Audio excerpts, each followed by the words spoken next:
Hello guys, இன்னைக்கு இந்த ட்ராமாவோட second episode தான் பார்க்க போகிறோம். நீங்கள் இப்போ தான் ஃபர்ஸ்ட் டைம் நம்ம சேனலுக்கு வரீங்கன்னா மறக்காமல் சப்ஸ்கிரைப் பண்ணிட்டு பாருங்க.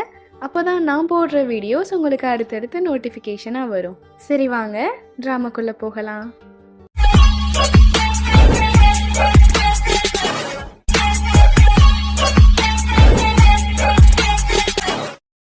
இவனும் தூங்கி எந்திரிச்சு பார்க்குறான். பார்த்தா இவனுக்கு அந்த காலில் போடுறது புதுசாக யாரோ வாங்கி வச்சிருக்காங்க. இது யாரு புதுசாக வாங்கி வச்சதுன்னு வெளியே வந்து பார்த்தா அவங்க அப்பா தான் தூங்கிட்டு இருக்காரு. இவனுக்கும் புரிஞ்சிருது என்னதான் இருந்தாலும் இவருக்கு நம்ம மேலே பாசம் இருக்குன்னு. அடுத்து ஜியாங்கும் லூமியும் பஸ் ஸ்டாப்பில் உட்காந்துட்டு இருக்கும்போது இவளுக்கும் ஃபோனில் நோட்டிஃபிகேஷனாக வருது. இவங்க 2 பேரும் அந்த ரவுடி கிட்ட அடி வாங்கினதெல்லாம் ரூமர்ஸாவே வந்துருச்சு. இதுல இவங்க 2 பேரையும் கப்பிள்ஸான்லாம் வேற எல்லாரும் கேட்டு மெசேஜ் பண்ணியிருக்காங்க. ஐயோ கடவுளே, அதுக்குள்ள எப்படிதான் இவங்க காதுக்கெல்லாம் போகுதோன்னு புலம்பிட்டு இருக்கா. இங்க ஸ்கூல்லையும் இவங்க விஷயம் காட்டு தீயா பரவி ஜியாங்கோ லூமியும் பிரதர்ஸ் அண்ட் சிஸ்டர்ஸா, இல்லைன்னா இவங்க ஒருவேளை கப்பிள்ஸா இருப்பாங்களோ? இல்ல வெறும் பக்கத்து வீட்டுக்காரங்களா தான் இருப்பாங்க. இந்த மாதிரி ஸ்கூலே இவங்கள பத்தி தான் பேசிட்டு இருக்கு. இவளும் கிளாஸ்ல வந்து உட்காரலான்னு பார்த்தா அங்க கூட இவளை விட மாட்டாங்க. லூமி, ஜியாங் கிட்ட எங்களுக்காக நீயே இந்த லெட்டரு கிஃப்ட் எல்லாம் கொடுத்துருன்னு இவகிட்டையும் கொடுத்துட்டு போயிடுறாங்க. அடுத்த பிரேக்ல ஜியாங்கும் லூமியும் பேசிட்டே நடந்து போயிட்டு இருக்காங்க. அப்போ 2 பசங்க என்னடானா, டேய் இவனுக்கு ஆர்டிஃபிஷியலா தான் கால் இருக்காமாண்டா, இவனோட கால் ஒரிஜினலே இல்லையாமான்னு சொல்லி இவனை பார்த்து பேசிட்டு போறாங்க. இதை கேட்டுட்டு லூமி சும்மா இருப்பாளா? இவளும் அவனுங்க கிட்ட சண்டைக்கு போறா. ஏய், ஒழுங்கா திங்கிறீங்கன்னா அந்த வேலையை மட்டும் பாருங்கடா, ஜியாங்க பத்தி ஏதாச்சும் தப்பா பேசுனீங்க உங்களெல்லாம் கொன்றுவேன்னு மிரட்டிட்டு போறா. இங்க பார்த்தா லூமியும் ஷியாவும் நல்ல க்ளோஸ் ஃப்ரெண்ட்ஸ் மாதிரி ஆகிடுறாங்க. அப்போ ஷியாவும் அவளோட டைரியை எடுத்து நோட் பண்றா. இது என்ன டைரி, நீ என்ன நோட் பண்றன்னு கேக்குறா. இதுவா, நான் ஒரு பையனை பாக்குறப்பவும் அவனுக்கான ரேட்டிங்ஸை நான் ஸ்கோரா இதுல எழுதுவேன். அப்போ நான் இருக்கிறதுலே நல்ல பையனை பார்த்து லவ் பண்ண முடியும்னு சொல்றா இவ. அப்படியா? அப்போ இந்த ஸ்கூல்லயே யார் அதிகமா உன்னோட டைரியில மார்க் எடுத்து வச்சிருக்கான்னு கேக்குறா. அவன் என்னடானா பொசுக்குன்னு ஜியாங்கன்னு சொல்லிடுறா. ஜியாங்க்கு எதுக்கு அவ்வளோ மார்க்குன்னு கேக்குறா இவ. ஏன்னா அவன் தான் அழகா இருக்கான், அறிவா இருக்கான், நல்லாவும் படிக்கிறான்னு சொல்றா. ஐயோ முதல்ல நீ இவனை தூக்கு, இவெல்லாம் உனக்கு சரிப்பட்டே வரமாட்டான்னு சொல்லிடுறா. அது மட்டும் இல்ல, நீ இந்த மாதிரிலாம் வாழ்ந்துட்டு இருந்தனா ஒரு ரோபோட் மாதிரி தான் இருக்கும் லைஃப்னு சொல்றா இவ. அப்புறம் இவங்க 2 பேரும் பேசி சிரிச்சுக்கிறாங்க. அடுத்து வீட்டுக்கு வந்ததும் இவளும் அந்த எல்லா கிஃப்ட்ஸையும் எடுத்துட்டு போய் அவன்கிட்ட கொடுக்குறா. அவன் என்னடானா, இது எல்லாமே எனக்கு வேண்டாம், நீயே வச்சுக்கோன்னு சொல்லிடுறான். என்னது எனக்கா? இது எல்லாமே எனக்கான்னு சொல்லி இவளுக்கு வாயெல்லாம் பல்லு. அடுத்து இவளும் இவனுக்கு வந்த லவ் லெட்டர்ஸ் எல்லாம் எடுத்து இவன்கிட்ட வாசிச்சு காமிச்சிட்டு இருக்கா. கண்ணை மூடினாலும் கண்ணை திறந்தாலும் நீதான் என் கண்ணுக்குள்ள. ஜியாங், இவ்வளவு சொல்லியுமா உனக்கு என் மேல காதல் வரல? கண்ணுல போடுவாங்க கண்ணாடி, நான் வரேன் உன் பின்னாடின்னு இந்த மாதிரி கவிதையா வேற எழுதி கொடுத்துருக்காங்க. ஐயோ போதும் நீ அதெல்லாம் மூடி வைன்னு சொல்றான். இவளும் கேட்காம அவன்கிட்ட ஒன்னா வாசிச்சு காமிச்சிட்டே இருக்கா. பரவாயில்லையே, நீ ரொம்ப தான் ஃபேமஸ் போலையேன்னு சொல்றா. அடுத்து இவளும் ஒரு லெட்டரை எடுத்தா அதுல என்னடானா இவனோட காலை பத்திலாம் தப்பா எழுதி இருக்கானுங்க. அதை இவன் பாத்திரக்கூடாதுன்னு வேகமா அதை எடுத்துட்டு ஓடிட்டா இவ.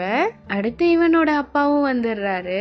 இவனுக்கு வந்த லெட்டர் எல்லாம் பார்த்துட்டு, இது என்ன உன்னோட ஸ்கூல்ல கொடுத்ததான்னு கேக்குறாரு. ஆமா, இதெல்லாம் ஒன்றும் எனக்கு தேவையில்ல, நீங்களே தூக்கி போட்டுருங்கன்னு சொல்லிட்டு போறான். தெரியும்டா, நீ சின்ன வயசுல இருந்தே இந்த மாதிரி தான் இருக்க. சின்ன வயசுல ஒரு பையன் கூட நீ விளையாண்டு அந்த பையன் கீழே விழுந்து அழுதுட்டு இருக்கான். ஆனா நீ என்னடானா எதுவுமே பண்ணாம கல்லு மாதிரி அப்படியே நிக்கிற. நீ எப்பவுமே உங்க அம்மா மாதிரியே தான் இருக்க. மத்தவங்க உனக்கு என்ன பண்ணாலும் நீ அதை மறந்துடுற. சரியான கல் நெஞ்சக்காரன்டா நீன்னு சொல்றாரு. ஓ அப்படியா, சரி பரவாயில்ல, ஆனா நீங்க அங்கிள் லூக்கு எந்த பிரச்சனையும் கொடுக்காம இருங்கன்னு சொல்றான். அங்கிள் லூன்றது ஹீரோயினோட அப்பா தான். அடுத்த மறுநாள் லூமியும் அந்த 2 பசங்க கலாய்ச்சிட்டு கூட போயிருப்பானுங்கல்ல, அவனுங்களை பிடிச்சி கேட்டுட்டு இருக்கா. சொல்லுங்கடா, ஜியாங்க்கு அந்த தப்பா லெட்டர் எழுதி கொடுத்தது நீங்க தானேன்னு அவனுங்க கூட போய் சண்டை போட்டுட்டு இருக்கா. ஷியாவும் ஐயோ லூமி ஒரு நிமிஷம் வான்னு சொல்லி இவளையும் அங்கிருந்து கூட்டிட்டு வரா. லூமி, நீ இப்போ சண்டை போடாத, அமைதியா இரு. இப்போ நீ இப்படி அவனுங்க கிட்ட சண்டை போட்டேன்னா கடைசியில உனக்கு தான் பனிஷ்மெண்ட் கொடுப்பாங்க. நான் இதுக்கு வேற ஒரு பிளான் வச்சிருக்கேன்னு சொல்ற அவகிட்ட. பார்த்தா இவனுங்க 2 பேரோட டெஸ்க்கு அடியிலயுமே பொண்ணு எழுதின மாதிரி ஒரு லெட்டர் இருக்கு. நீங்க ரொம்ப அழகா இருக்கீங்க, நான் ரொம்ப நாளாவே உங்களை பார்த்துட்டே இருக்கேன், உங்களை நேர்ல மீட் பண்ணி பேசணும் போல இருக்கு, நைட்டு பயாலஜி லேபுக்கு வந்துருங்கன்னு சொல்லி எழுதி இருக்கு. இவனுங்களும் 2 பேரும் அங்க போறானுங்க. அங்க உள்ள போனதுக்கு அப்புறம், டேய் நீ என்னடா இங்க வந்திருக்க, நீ என்னடா இங்க வந்திருக்கன்னு சொல்லி 2 பேரும் மாத்தி மாத்தி கேட்டுக்கிறானுங்க. இவனுங்களுக்கே புரிஞ்சிருது இவனுங்களை இப்படி ட்ரிக்கா மாட்டி விட்டுருக்காங்கன்னு. அது வேற பயாலஜி லேபா, எலும்பு கூடெல்லாம் நகுந்து எல்லா பொருளும் கீழே விழுந்துன்னு இவனுங்க பயந்துட்டு இருக்கானுங்க. ஐயோ மன்னிச்சிருங்க மன்னிச்சிருங்க, எங்க 2 பேரையும் எப்படியாச்சும் இங்க இருந்து வெளில போக விடுங்கன்னு சொல்லி கத்திட்டு இருக்கானுங்க. அப்படின்னா ஒழுங்கா நீங்க 2 பேரும் பண்ண தப்ப ஒத்துக்கோங்கடான்னு வாய்ஸ் கேக்குது. ஆமா ஆமா, நாங்க தான் ஜியாங்க பத்தி தப்பு தப்பா அந்த லெட்டர்ல எழுதணும்னு இவனுங்களும் உண்மையை ஒத்துக்கிறானுங்க. இதை கேட்டதும் லூமியும் அப்படியே மாசா வெளியே வரா. எனக்கு தெரியும்டா இது உங்களோட வேலைதான்னு, இப்போ இப்படி உங்க வாயில இருந்தே அந்த உண்மை வெளியே வந்துருச்சா, அப்போ அப்போ இதெல்லாம் உன்னோட வேலைதானா, உன்னை நாங்க சும்மா விட மாட்டோம் பாருன்னு சொல்றானுங்க. அதுக்கு நான் உங்களை சும்மா விட்டாதானேன்னு இவளும் அவனுங்களோட கைய புடிச்சு முறுக்கி விட்டுடுறா. அவனுங்களும் பாவம் தெரிச்சிடுறானுங்க. சூப்பர் ஷியா, உன்னாலதான் இவனுங்களை பிடிக்க முடிஞ்சதுன்னு சொல்றா இவ. ஸ்கூல் முடிஞ்சு இவங்களும் நடந்து வந்துட்டு இருக்கிறப்போ லூமியும் இவன் கிட்ட எல்லாத்தையுமே சொல்லிட்டு வந்துட்டு இருக்கா. ஜியாங்கும், லூமி நீ இப்படி எல்லாம் பண்ணணும்னு எந்த அவசியமும் இல்லைன்னு சொல்றான். அவனுங்கெல்லாம் உன்னை பத்தி தப்பு தப்பா பேசுவானுங்க, நான் என்ன கேட்டுட்டு வேடிக்கை பார்க்கணுமான்னு கேக்குறா இவ. நீ எதுக்காக கோவப்படுற, நீ எதுக்காக அவனுங்களை அடிக்கணும், கால் இல்லாதவன், லூசர், ஒத்த காலு, இந்த மாதிரி எல்லாருமே சொல்லிட்டே தான் இருப்பாங்க, அதுக்குன்னு நீ எல்லாரையுமேவா போய் அடிக்க முடியும், எனக்கே தெரியும், என்னதான் இருந்தாலும் இது உண்மைதானன்னு சொல்லிட்டு போறான். அப்படிலாம் சொல்லாத, நீ ஒன்னும் அப்படிலாம் இல்லைன்னு சொல்ற இவ. ஓ அப்படியா, அப்போ நான் வேற யாருன்னு கேக்குறான்.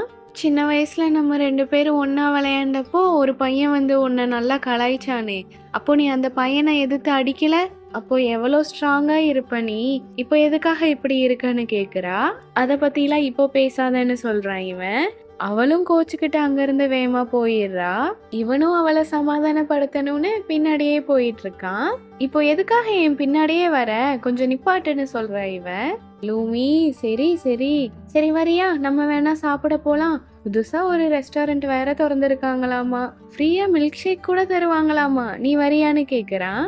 அவளும் சோறுன்னு சொன்னதும் சரின்னு ஒத்துக்கிறா. லூமி என்ன காப்பாத்துறேன்னு நீ எந்த பிரச்சனையிலையும் மாட்டிக்காத, இனிமே இப்படி எல்லாம் பண்ணாதன்னு சொல்றான். அவளும் சரி ஓகேன்னு சொல்லிடுறா. நம்ம ஹீரோயின் பயங்கரமான நருட்டோ ஃபேனு. இவளும் புக் ஸ்டோர்ல போயிட்டு எனக்கு நருட்டோவோட 9th எபிசோட் புக்கு கொடுங்கன்னு கேக்குறா. மன்னிச்சிருமா, அந்த புக்கு ஆல்ரெடி ஒருத்தவங்க வாங்கிட்டு போயிட்டாங்க, அந்த புக்கு மட்டும் இல்ல எல்லா காமிக் புக்கையுமே வாங்கிட்டு போயிட்டாங்கன்னு சொல்றாரு. ஒன்னு கூடவா உங்ககிட்ட 9th எபிசோடு இல்லைன்னு கேக்குறா இவ.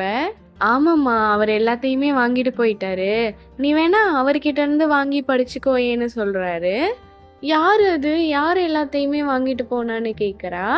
அவரு பேரு ஏதோ திமிரு பிடிச்சவன்னு மட்டும் பேரை சொல்லிட்டு போனாருமா, அவ்வளவுதாம்மா தெரியும்னு சொல்றாரு. பாவம் இவளும் அங்க நின்னுட்டே கத்துறா. அடுத்து வீட்டுல 2 பேரும் சாப்பிட வந்துடுறாங்க. அவளோட அம்மா அப்பாவும் இவனை நல்லா கவனிக்கிறாங்க. இவளோட அம்மாவும் புதுசா ஒரு டிஷ்ஷை கண்டுபிடிச்சிருக்கேன்னு சொல்லி இவன்ட்ட சாப்பிட்றதுக்கு டேஸ்டிங்க்கு கொடுக்குறாங்க. ஆக்சுவலா சொல்ல போனா இவங்களுக்கு நல்லாவே சமைக்க தெரியாது. இவனும் அதை டேஸ்ட் பண்ணிட்டு நல்லா இருக்க ஆன்ட்டின்னு சொல்லிடுறான். பின்ன என்ன நல்லா இல்லைன்னா சொல்ல முடியும். இவன் பேச்ச நம்பி லூமியும் அவளோட அப்பாவும் சாப்பிடுறாங்க. பார்த்தா அது நல்லாவே இல்ல. அட பாவி, இத போய் நல்லா இருக்கேன்னு சொல்றேடான்னு இவளும் அவனை ஒரு மாதிரி பாக்குறா. நான் உங்க எல்லாருக்கும் ஸ்பெஷலா அடுத்த வாரமும் ஒரு சூப்பரா செஞ்சு தரேன்னு சொல்றாங்க. ஆன்ட்டி அடுத்த வாரம் எனக்கு ஒரு ட்ரைனிங் இருக்கு, நான் அதுக்கு போயிடுவேன், என்னால வர முடியாது ஆன்ட்டின்னு சொல்லிடுறான். அப்படியா, என்ன காம்படிஷன்பான்னு கேக்குறாங்க. கெமிஸ்ட்ரி காம்படிஷன்னு சொல்றான் இவன். ஆனா உனக்கு பிசிக்ஸ் தானே பிடிக்கும், ஏன் கெமிஸ்ட்ரின்னு கேக்குறாங்க. பிசிக்ஸை விட கெமிஸ்ட்ரியில தான் நிறைய ஸ்காலர்ஷிப் கொடுக்குறாங்க, அதனாலதான்னு சொல்லிடுறான். லூமியோட அப்பா அம்மாக்கும் புரிஞ்சிருது இவன் அவங்களுக்கு எந்த கஷ்டமும் கொடுக்க கூடாதுன்றதுக்காக தான் இப்படி பிடிக்காததை கூட எடுத்து படிக்கிறான்னு. அடுத்து இவங்க 2 பேரும் மொட்டை மாடியில நின்று பேசிட்டு இருக்காங்க. அப்போ நீ அடுத்த வாரம் போயிருவியா, இப்போ நான் வர்ற எக்ஸாம்ல எல்லாத்துலயுமே ஃபெயில் ஆயிருவேன் போலயே, எனக்கு யாரு சொல்லி தருவான்னு சொல்றா. ஃபெயில்லாம் ஒன்றும் ஆக மாட்டேன், நீ இப்போதுலேருந்தே அதுக்காக படிக்க ஆரம்பின்னு சொல்கிறான். சரி ஓகே, ஆனால் எங்கே இருந்து ஸ்டார்ட் பண்ணுறது, எந்த சப்ஜெக்ட் நான் முதல்ல படிக்கிறதுன்னு தெரியலையே, அதை இந்த கோழிக்கிட்டேயே கேட்டுருவோன்னு இவளும் கோழிக்கிட்ட போய் சீட்டு குலுக்கி போடுறா. ஏய் கோழி, நான் எந்த சப்ஜெக்டை ஃபஸ்ட்டு படிக்கட்டும், நீயே ஒரு நல்ல சப்ஜெக்டாக எடுத்து போடு அப்படின்னு சொல்கிறா. அதுவும் ஒரு சீட்டை வெளியே எடுத்து போடுது. பார்த்தா இவன் நேரம் மேக்ஸே ஃபர்ஸ்ட் வந்துருச்சு. அடுத்து இவனையும் அந்த மாதிரி தூக்கி போட சொல்றா. ஏய் கோழி, ஜியாங்கோட ஆப்போனண்ட்டை ஜியாங் இந்த காம்படிஷன்ல தோக்கடிச்சிருவானா, அவனுக்காக ஒரு நல்ல சீட்டா எடுத்து போடுன்னு சொல்றா. அதுவும் ஒரு சீட் எடுத்து கொடுக்குது. பார்த்தா அன்லக்கின்னு வந்திருக்கு அதுல. இவளும் அதை பார்த்து சேட் ஆயிட்டா. ஜியாங் தான் சொல்றான், நீ இன்னுமா இதெல்லாம் நம்பிட்டு இருக்க, நான் இதெல்லாம் நம்ப மாட்டேன் விடுன்னு சொல்றான். ஆனா இவ கேட்காம அவனுக்காக லக்கி சாம்காக ஒரு துணியையும் கொடுக்குறா. எனக்கு இதெல்லாம் ஒன்றும் தேவையில்லை, உனக்கு தான் உன்னோட எக்ஸாமுக்கு தேவைப்படும், நீயே இதை வச்சுக்கோன்னு சொல்லிட்டு போயிடுறான். அடுத்து அவனுக்கான எக்ஸாம் நாளும் வந்துருச்சு. பார்த்தா இவளே அவனுக்கு தெரியாம அந்த லக்கி சாம தூக்கி இவனோட டைரிக்குள்ள போட்டு வச்சிருக்கா. இங்க நம்ம லூமியோட கிளாஸுக்கு ஒரு புது பையன் வரான். வரப்போய அவளும் ஆர்ப்பாட்டத்தையும் பண்ணிட்டு வரான். என் பேரு தான் ஷீச்சேன்னு இவனும் நருட்டோ மாதிரி எல்லாம் வேற பண்ணி காமிக்கிறான். இவனோட பேரு மட்டும் கொஞ்சம் வாய்க்குள்ள நுழைய மாட்டேங்குது. இவனை நான் சேனே சொல்றேன். இவன் இப்படி எல்லாம் பண்றத பார்த்துட்டு நம்ம ஹீரோயினே இம்ப்ரெஸ் ஆயிடுறா. ஆனா இவன் என்னடானா நம்ம ஹீரோயின் ஆல்ரெடி தெரிஞ்ச மாதிரி வேற காட்டுறான். என்னடா இது, இவனுக்கு நம்மள முன்னாடியே தெரியும் போலேன்னு இவளும் யோசிக்கிறா. அவனும் வந்து உட்கார்ந்ததுமே லூமியை பத்தி தான் கேக்குறான். இதோட இந்த டிராமாவோட செகண்ட் எபிசோட் முடியுது. நீங்க இந்த டிராமாவோட அடுத்தடுத்த எபிசோட்ஸ் பார்க்கணும்னா மறக்காம நம்ம சேனலை சப்ஸ்கிரைப் பண்ணி வச்சுக்கோங்க. அப்போதான் நான் போடுற வீடியோஸ் உங்களுக்கு அடுத்தடுத்து நோட்டிஃபிகேஷனாக வரும். தேங்க்யூ ஃபார் வாட்சிங் கைஸ்.